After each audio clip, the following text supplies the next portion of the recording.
Question: what is this eternal consciousness? How can one achieve and develop it? You are that eternal consciousness. Since you are consciousness, there is no need to acquire and develop it.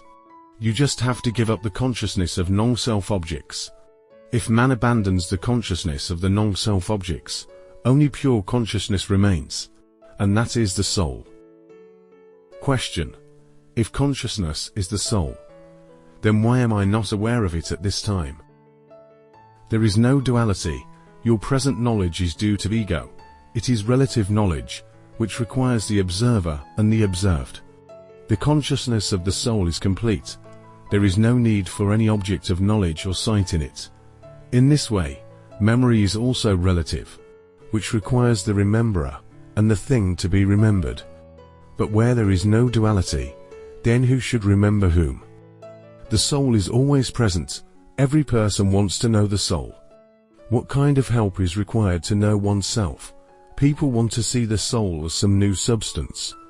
But he is eternal and always remains the same. They want to see him in forms like glowing light. How can this be possible? It is neither light nor darkness. It is what it is. It cannot be explained. Its best explanation is I am that I am. The scriptures say that it is the size of a thumb, the size of a strand of hair, the size of a momentary flash of lightning, the largest of all, the smallest of the subtle. But all these descriptions are baseless. It is true, but true is different from false. It is knowledge, but it is different from knowledge and ignorance. How can it be explained? It is just pure absolute. Question: when a man realizes himself, what does he see? Nothing to see there. Seeing is just being.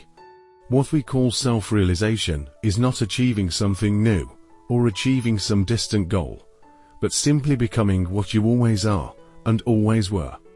All that needs to be done is to stop considering untruth as truth. We all have considered untruth as truth. We just have to give up this habit. Then we will know the soul as the soul. In other words, be the soul. There will come a time when you will laugh at yourself for trying to find the ever-manifested self. Therefore, what should be the answer to this question? That role is beyond the observer's view. There is no one to see any object there. The one who sees all these things at this time ceases to exist. Then only the soul remains. Question: how can this be known through direct experience? If we accept the fact of knowing the soul, then there must be two souls. One is the knowing soul, and the other is the known soul. And the process of knowing will also have to be accepted. In what we call self-realization, we remain what we are. There is no need to know or become anything in this. If anyone has realized, he's the only one who has power, and always has. No one can describe this state. It can only happen. Due to lack of words, we use the word self-realization loosely. But how can that which is always true be made true? Question: you often say that the soul is silent. Why so? For those who live in the choiceless beauty of the soul, there is no need to think about anything. Not eligible, in which one has to live with steadfast devotion. It is only a silent experience, because in that supreme state, there exists no attainable object other than one's soul. Question: what is silence? Silence is a state beyond speech and thought. Whatever is there is silence. How can silence be described in words? Wise men say that the state in which ego never arises, is the self, is the form, and is silence. The silent soul is God. The soul is the living being. And the soul is this old world. All other knowledge is trivial and insignificant. Silent experience is the only true, complete knowledge. Understand that objective diversity is not truth. It is only imposed on the soul in the form of true knowledge. Question: since innumerable bodies and innumerable souls that keep them alive are present everywhere, and in fact it appears to be the same, then how can it be said that there is only one soul? If the thought I am the body is considered true, then souls are innumerable. But the state in which this thought is destroyed is called the soul, and no other thing exists in it. Hence it is said that there is only one soul.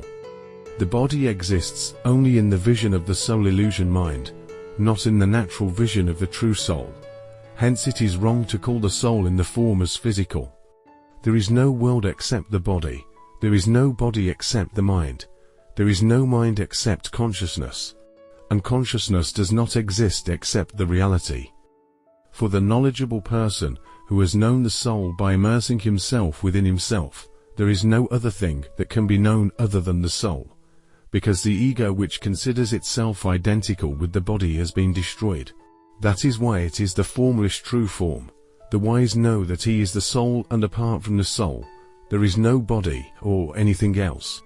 For such a knowledgeable person, what difference does it make whether the body exists or not? What is true always remains the same. We do not create anything new, nor acquire anything new that we did not have before. This has been explained in the scriptures by giving an example in this way. We make a pit by digging the earth and making a well. We have not created the sky of the pit or the well. We have simply removed the soil blocking that water. Water was there then, and still is there now. Similarly, we only have to remove the age-old thoughts that remain in us. When they are removed, only the soul will be illuminated. Question: but how can this be done so as to attain liberation? Liberation is our form. We are the same. The desire for liberation proves that it is our nature to be free from bondage. It does not have to be acquired afresh. All we have to do is give up the misconception that we are conditioned. When we do this, there will be no desires or thoughts of any kind. As long as one desires liberation, one must understand that one is bound. Question: it is said that a person who has achieved self-realization does not experience waking, dream, and deep sleep. Is it true? Who told you that he does not have these three states? When you say that I was in deep sleep, then I dreamed, and now I am awake, you must admit that you were in all three states. This proves that you always exist. If you remain as you are at this moment, you were in the waking state, but this state is absorbed in dreams, and the self-state disappears in deep sleep. You were there then, you are there now. That is, you always exist.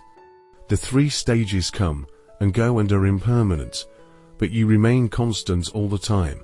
It's like a movie. The screen is always there. Different types of images appear and disappear on the screen. Nothing sticks to the screen. It remains a screen. Similarly, in all three states you remain your soul. If you know that soul, then these states cannot do any harm to you. Just as a curtain remains untouched by the images seen on you. Sometimes you see an ocean with countless waves on the screen, but it disappears. Sometimes you see fire spreading all around, it also becomes invisible. There is a veil at the time of appearance of both. Does it get wet with water or burn with fire? Nothing affected the screen. Similarly, whatever happens in waking, self and deep sleep, has no effect on you. You always remain your soul. Question: does this mean that although everyone has these three states of waking, conscious and deep sleep, they have no effect on them? Yes, that is absolutely correct. These states come and go. The soul is not worried at all. It has only one state. Question: that means man is only a witness in this world. It is like that. To explain this fact, there is an example of the lamp of the theatre. When the play starts, there is a lamp which illuminates the king, servants, dancers, actors and the audience without any discrimination. This lamp remains lit before the play starts, during the play, and even after it ends. Similarly, the inner light gives light to the soul, ego, intellect, memory and mind, without itself experiencing growth or decay.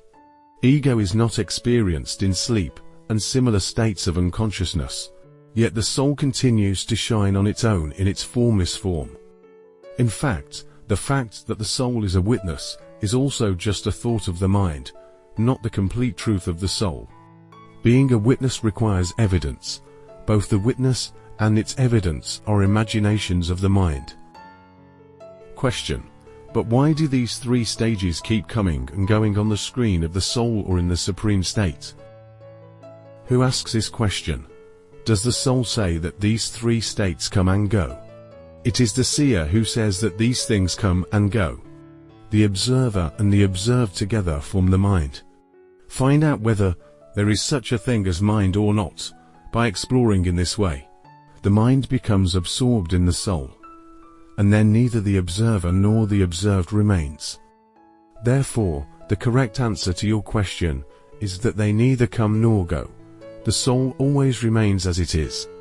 These three stages come into existence due to lack of investigation, hence they end through soul searching. No matter how much someone explains, this truth does not become clear until man himself realizes it. Once realized, he wonders how he has remained blind to this self-evident and only existence till now. Question: what is the difference between mind and soul? There is no difference. The introverted mind is the soul, and this mind turning outward becomes the ego and the world. Various clothes made of cotton are known by different names. When various ornaments are made from gold, they are known by many names. But all the clothes are cotton, and all the ornaments are gold. Truth is one. Its names and forms are many. But the mind does not exist separately from the soul. That is, it does not have an independent existence. Soul can exist without mind. Mind cannot exist without soul. Question: in what sense is happiness or joy our true nature? Bliss is the absolute. Complete peace is the soul. Only he exists, and he is consciousness. What is called joy is the nature of the soul. The soul is not different from ecstasy. What is called happiness only exists. By understanding this truth correctly and living in a comfortable state of soul, experience eternal happiness. If man thinks that his happiness arises from external causes and from the possession of things, then it would be logical to decide that his happiness should increase by the increase of those things, and decrease by their decrease.